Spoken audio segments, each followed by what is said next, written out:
Did you know that less than 1% of people are naturally, extraordinarily gifted at something? Think genius, think savant.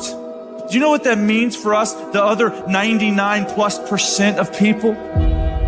If we're going to do anything great in this life, it is going to require discipline. That's the truth.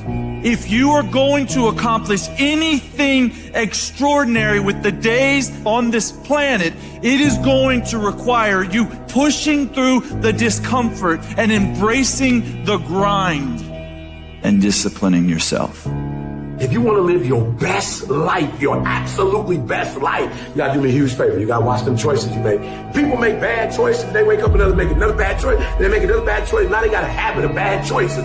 And they like, how did I get here? Choices. How did I get here? You trying to get to certain places, but you ain't making the choices that's gonna get you there. You all in your feelings. The cause of laziness is a craving for comfort. It's wanting comfort. Ultimately, your problem is not laziness. It's the worship of comfort which produces laziness. It's that I don't want to do anything that I don't want to do.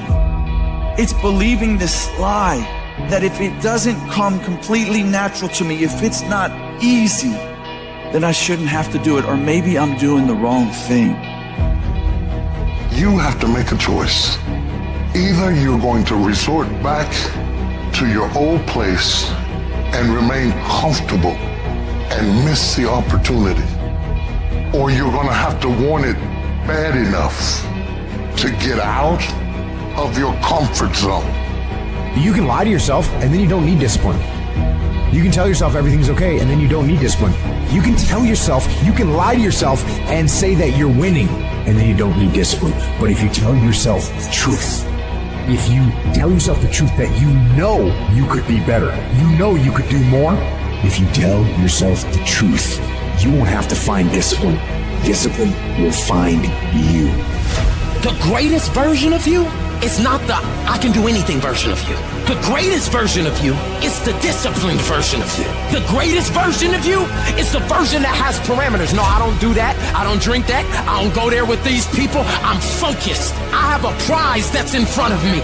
I know what I'm supposed to do, and that ain't it. I have to stay right here. You can become godly through discipline, not easy, not just because you feel like it, that sometimes you have to honor the grind. If it don't scare me, I don't want to do it. If it ain't edgy and half crazy, I'm not interested in it. But if it's something I can't pull off by myself, and I gotta stay up at night, I gotta pray my way through it, then I'm ready to do it. Because nothing great comes without struggle. Excellence requires discomfort. There's got to be some type of discipline attached to whatever you want deliverance in. And what I'm telling you is the battle never changes. Every day, you have to get self-control. You gonna have to think and find creative ways to make the next move happen. Your next move is in between your ears. When your head shifts, your life is going to shift. You've got to begin to think about the things you want to materialize in your life on a regular basis and think about it repetitiously. Literally, the things that we obsess about become the things that we possess in our lives. Your mind is a weapon, and you got to begin to use it and pick that weapon up and control it. Most people are out of control with their mind. They don't point it at something. They let the world point it, and they misfire all the time. So today, I want you to pick up that weapon that is your mind and begin to point it at the things you want. Becoming successful is a situation of developing discipline, persistence, patience, grit, character traits that you don't just get. You are not fucking born with.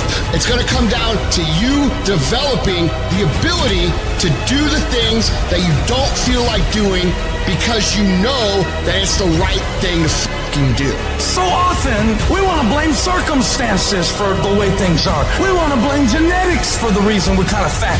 We got all these problems. But might I suggest, the problem is the pattern of your response. But you can't change the product if you don't change the pattern. You can't change the way your career's going if you don't start changing your work ethic and your work habits and your inner relations. You can't change your wisdom unless you change your input. Just the problem is the pattern. Whatever's going on is your fault. It's your fault. Accept that, own it, and then deal with it.